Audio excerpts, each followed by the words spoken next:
हरे कृष्णा।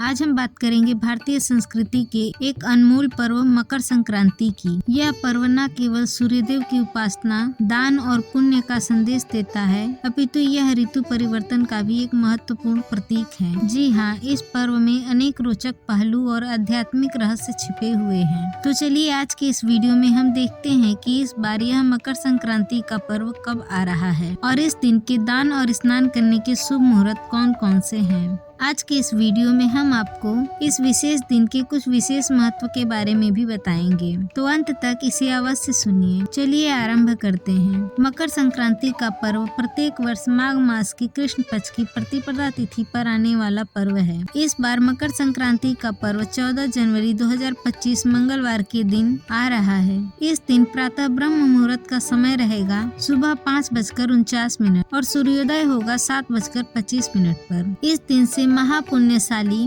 माघ मास का आरंभ हो जाएगा। सूर्य नारायण इस दिन सुबह 3:09 पर मकर राशि में प्रवेश करेंगे। पुण्य काल और महापुण्य काल यह दोनों ही इस पर्व का सबसे महत्वपूर्ण हिस्सा होते हैं। मकर संक्रांति के दिन पुण्य काल रहेगा सुबह 9:03 से शाम को 5:46 तक और महापुण्य काल रहेगा सुबह 9:03 से लेकर 10:48 के बीच में। गंगा स्नान, दान और तप के लिए यह सबसे सर्वश्रेष्ठ माना गया है। ऐसा कहा गया है कि इस समय के अंदर अगर कोई प्रयागराज के त्रिवेणी संगम में स्नान करता है तो वह परम आध्यात्मिक मोक्ष को तुरंत प्राप्त कर लेता है। इस दिन प्रातः काल सुबह 10:17 तक पुनर्वसु नक्षत्र रहेगा और उसके बाद अत्यंत ही पवित्र पुष्य नक्षत्र आरंभ होने वाला है, क्योंकि इस बार 14 जनवरी के दिन मकर संक्रांति पर आ रहा है यह नक्षत्र। चंद्रमा के 27 नक्षत्रों में से 8वां स्थान रखता है पुष्य। पुष्य का अर्थ होता है पोषण करना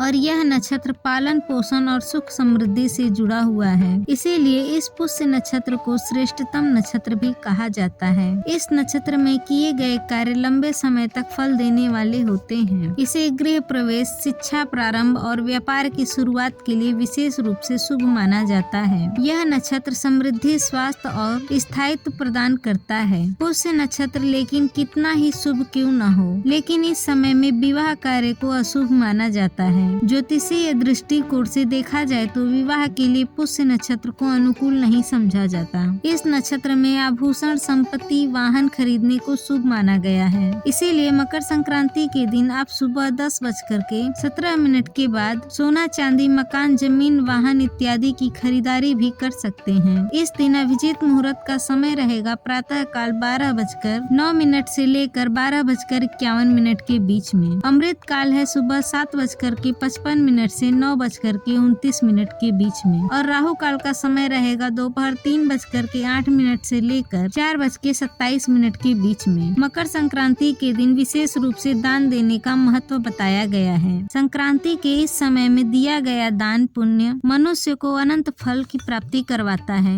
इसके उपरांत आप तिल, गुड़, वस्त्र, उड़द की दाल, खिचड़ी, अनाज, ऊनी वस्त्र इत्यादि का दान दे सकते हैं। हमारे विशेष पौराणिक ग्रंथ महाभारत के अनुसार भीष्म पितामह को इच्छा मृत्यु का वरदान मिला हुआ था और उन्होंने दक्षिणायन सूर्य के दौरान अपनी देह का त्याग नहीं किया, बल्कि उत्तरायण सूर्य का इंतजार किया। यानी कि सूर्य जब मकर राशि में प्रवेश करता है वो सबसे पुण्यशाली समय माना गया है किसी भी व्यक्ति को अपना देह त्यागने के लिए। मकर संक्रांति के दिन उन्होंने देह त्याग किया और परम मोक्ष को प्राप्त किया। यह कथा इस पर्व के आध्यात्मिक महत्व को और भी बढ़ा देती है और इस बार तो मकर संक्रांति के विशेष समय में ही महाकुंभ मेला भी आ रहा है। 144 वर्ष बाद आने वाला और उत्तर प्रदेश के प्रयागराज में आयोजित होने वाले इस महाकुंभ मेले में 14 जनवरी के दिन प्रथम शाही स्नान किया जाएगा। इस बार तो मकर संक्रांति के विशेष समय में ही महाकुंभ मेला भी आ रहा है। 144 वर्ष बाद आने वाला और उत्तर प्रदेश के प्रयागराज में आयोजित होने वाले इस महाकुंभ मेले में 14 जनवरी के दिन प्रथम शाही स्नान किया जाएगा, जिसमें लाखों की संख्या में पुण्यशाली साधु, संत, महंत और महात्मा गंगा, जमुना, सरस्वती नदी के संगम में स्नान करेंगे और मोक्ष को प्राप्त करेंगे। मकर संक्रांति केवल एक पर्व नहीं है, यह हमें जीवन में संतुलन, दान और आपसी प्रेम का पाठ पढ़ाता है। तिल और गुड़ की मिठास हमें रिश्तों में मिठास घोलने की प्रेरणा देती है। यह पर्व ऋतु परिवर्तन के साथ हमें नए संकल्प लेने और एक नई शुरुआत करने का भी अवसर है और मार्गदर्शन देता है। आप सभी को आने वाले मकर संक्रांति की हार्दिक शुभकामनाएं। हरे कृष्णा।